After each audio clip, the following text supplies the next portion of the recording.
নমস্কার বন্ধুরা, green plans হবিতে আপনাদের স্বাগত। নতুন একটি ভিডিও নিয়ে আবারও হাজির হয়েছি।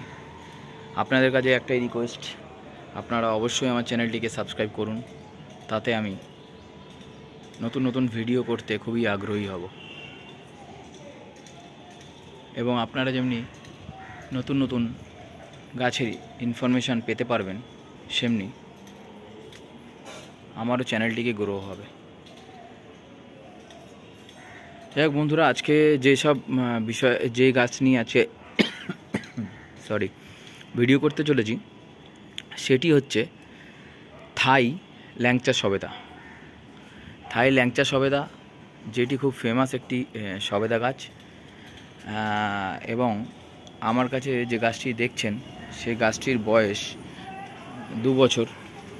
দেখুন, এটি একটি বড় কালো গামলার মধ্যে বসানো হয়েছে। এটি একটি 50 লিটারের গামলা, তার মধ্যে বসানো হয়েছে এবং গাছে ফল ধরেছে। আমি কি ধরনের সার এখানে ইউজ করেছি এবং কি কি দিয়েছি সেটা আমি আপনাদের বলবো। সাধারণত থাই ল্যাংচা সবেদা খুবই একটি ভালো ভ্যারাইটি, যেটাতে প্রচুর ফল হয়। এবং আর বন্ধুদের কাছে একটাই বলার আছে, সেটা হচ্ছে আপনারা হয়তো মনে করেন যে সবেদা গাছে এনে মানে রোপণ করার পরেই আপনাদের কাছে ফল চলে আসবে। সেটি বন্ধুরা ভুল, কারণ সবেদা গাছ একটু ম্যাচুরিটি না আসলে গাছের ফল সাধারণত আসতে চায় না। যাই হোক, এটি আমার 2 বছরের গাছ। আগেও ফুল এসেছিল, কিন্তু কিছু ফুল পড়ে গেছে। যাই হোক, এবছর থেকে ফল ধরা শুরু করেছে।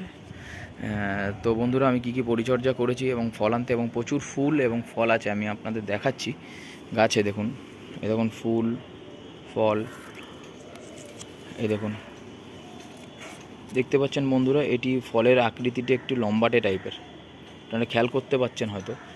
এটি আপডেট আমি আরও দেবো, যখন ফলটি পাকার সময় হয়ে যাবে তখনও আপডেট দেবো ফলটা কেমন। দেখুন, গাছে প্রচুর ফুল, দেখুন গাছে প্রচুর ফুল এসে গেছে। এই দেখুন, এখানে ছোট ফল আর এখানে মোটামুটি একটু লম্বা বড় ফলের আকৃতি দিয়েছে। এই দেখুন, এখানেও ফল, এখানে ফুল, ওই সাইডে দেখুন ছোট ফল ধরেছে। এরকম করে গাছে প্রচুর ফুল ফল আস্তে আস্তে আসছে। এবং এখানেও দেখুন, আমি আপনাদের দেখাই, এখানে দেখুন একটি ফল, এই যে দেখুন ফল, একটি ফল, এবং এখানে দেখুন ফুল এবং ছোট ছোট ফল। তো বন্ধুরা, এর পরিচর্যা হ্যাবক কিছু নয়। সাধারণত যেসব ফল গাছের যেরকম পরিচর্যা হয়ে থাকে সেই পরিচর্যায়, তাও আপনারা হয়তো জানেন, তা সত্ত্বেও আমি কিছুটা বলে দিই। আমি গাছকে একটি মিশ্র সার ইউজ করি, যেটা কিনা ফল গাছে সবাই ইউজ করে থাকে। সেটি হচ্ছে সর্ষের খোলের গুঁড়ো, হাড়ের গুঁড়ো, শিংকুচি এবং কিছুটা পরিমাণ ভার্মি কম্পোস্ট। এটি আমি গাছে গোড়ায় মাটি খুঁড়ে দিই। এবং তার সঙ্গে আমি ইউজ করি 0050 পটাশ। সেটা আমাদের ইউজ করতেই হবে, না ইউজ করলে কিন্তু গাছের ফল ধরে রাখা সম্ভব নয়। আপনারা যতই জৈব সার ইউজ করুন না কেন, পটাশের চাহিদা পূরণ করার জন্য আপনাকে বাইরে থেকে পটাশ সার ইউজ করতে হবে। আর বন্ধুরা, কাছে আমি একটা অনুরোধ করব, আপনারা লাল পটাশটা ইউজ না করে সাদা পটাশ ইউজ করার চেষ্টা করুন, 0050। সেটি খুবই ভালো গাছের জন্য এবং গাছের ক্ষতিও কম করে। তো এই হচ্ছে আমার থাই ল্যাংচা সবেদা, এই হচ্ছে আমি দিই। আর স্প্রে বলতে আমি যেটা দিই, ফাঙ্গিসাইড স্প্রে করি সময় সময় মতন। আপনারা বুঝে স্প্রে করবেন যদি গাছের দরকার পড়ে। আর যদি দেখলেন যে অতিরিক্ত বৃষ্টি হলো, বৃষ্টির পরে বা 3-4 দিন 5 দিন ধরে টানা বৃষ্টি হচ্ছে, তারপরে একবার আপনি ফাঙ্গিসাইড স্প্রে করে দিলেন গাছে। এবং যেটি পোকা মারার জন্যে, মানে যে কোনো একটি পেস্টিসাইড আপনারা যখন দেখবেন গাছে পোকামাকড় খুবই কমই হয়, কিন্তু যখন দেখবেন যে মিলিবাগের অ্যাটাক হয়েছে, মিলিবাগ অ্যাটাক করে, যখন দেখবেন যে হয়েছে বা শোয়া পোকা ধরনের কিছু হয়েছে, তখন আপনারা গাছে পেস্টিসাইড ইউজ করতে পারেন। তাও একবার ইউজ করলেই আশা করি চলে যাবে। তো আপনারা এইভাবে গাছের পরিচর্যা নিন এবং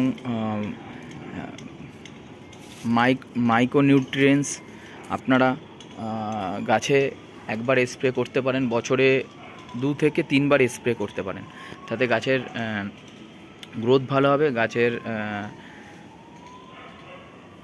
বৃদ্ধিটা ভালোই থাকবে এবং গাছ ভালো থাকবে। সেই কারণেই ওটা স্প্রে করা, তার কারণ হচ্ছে ওর মধ্যে অনেক কিছু থাকে।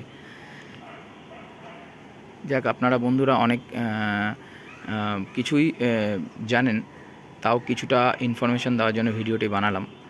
তো ভিডিওটা যদি ভালো লেগে থাকে তাহলে অবশ্যই চ্যানেলটিকে সাবস্ক্রাইব করবেন এবং আমার চ্যানেলে নতুন নতুন ভিডিও পেতে হলে অবশ্যই বেল আইকন প্রেস করবেন, তাতে আপনারা নোটিফিকেশান পেয়ে যাবেন আমি কী কী ভিডিও আপলোড করছি। তো ধন্যবাদ, আর চ্যানেলটিকে অবশ্যই সাবস্ক্রাইব করবেন।